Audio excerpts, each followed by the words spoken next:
Hello and welcome to 52 Weeks. This week we're finally closing out Chapter 5 Housing. This section is looking at the very end, which is looking at the building blocks of a housing strategy. We move on to the last goal number 4, implement housing policy. So the housing policy should be data-driven with regular updates. The idea here is that we're looking at area plans, affordable housing, and market rate housing. We have targeted redevelopment plans for new development areas. The affordable housing ordinance, as described in the previous goal number 3, is also in this process. The residential design guidelines are also important, looking at high construction quality and sustainable operation, as well as sustainability. And we also look at long-term financial mechanisms within each goal as we develop this policy, that it's something that's grounded, that can be funded, and also measured, that is data-driven. So I would say that sustainable housing, even though it's not mentioned, is looking at triple bottom line. We're looking at people providing dignified and affordable housing, and we look at the place, that the places have a mix of socioeconomic mixture as well as environmental impact, and the energy usage is very responsible. And lastly, that the project is fundable as well, and all these things should be working together in concert. The reason why this is important in this last goal, housing is the single most important component for sustainability. Our city, 76% of our buildings are residential. It affects the health and quality of every single resident. Emerging from the planless decades of the city's history, the issue of sustainability and preserving the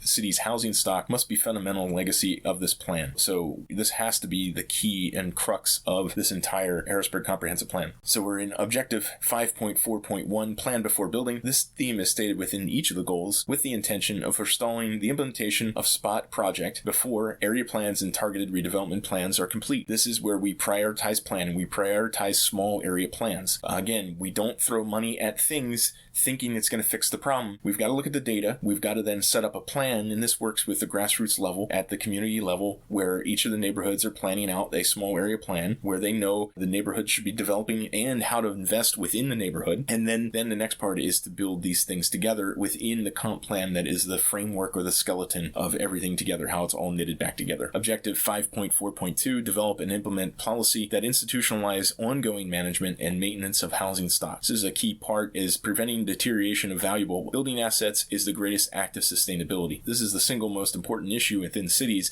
is making sure that we address deteriorating buildings. This is why Philadelphia has put together the Restore, Repair, Renew process, because they are addressing this in knowing how valuable the residential building stock is to their city as a whole. Objective 5.4.3, drive property value appreciation. Implement a suite of policies that promote the capture of property appreciation and reinvestment into the city's historic building stock. We want to build up the value from within our own residential building stock. Objective 5.4.4, adopt citywide design standards. Adopt design guidelines and sustainability standards for new construction and substantial renovations within 2 years. So whenever this rolls out, we want to make sure that we've got these guidelines, because this is what's happening now. We're going to have all this renovation happening and new housing put together without design guidelines and standards. Other cities have gone through this process and realized that mistake. We should not follow those mistakes and make sure that we have some guidelines, form-based codes that we talked about in earlier chapters in land use. Objective 5.4.5, reduce and restrict property available for acquisition by absentee landlords. All right, this is a specific action here to pull out. Use the land bank and Harrisburg Redevelopment Authority to acquire and hold buildings sold by absentee landlords to prevent resale to absentee landlords. The whole idea is, like, we should be able to get these properties and hold them, and making sure that they're getting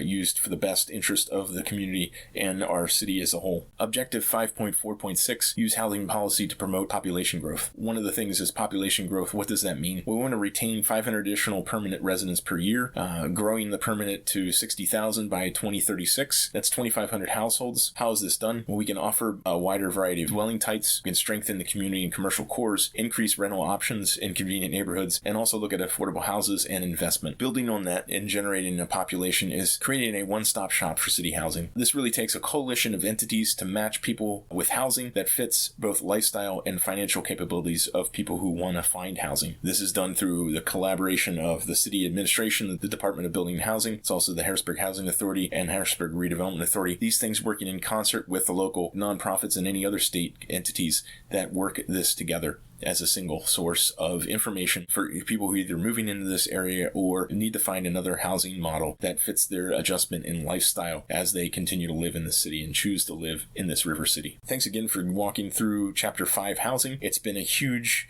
effort to get through all this information. I hope that this has been helpful, and I hope you continue on to Chapter 6, which is mobility. Thanks again, and take care.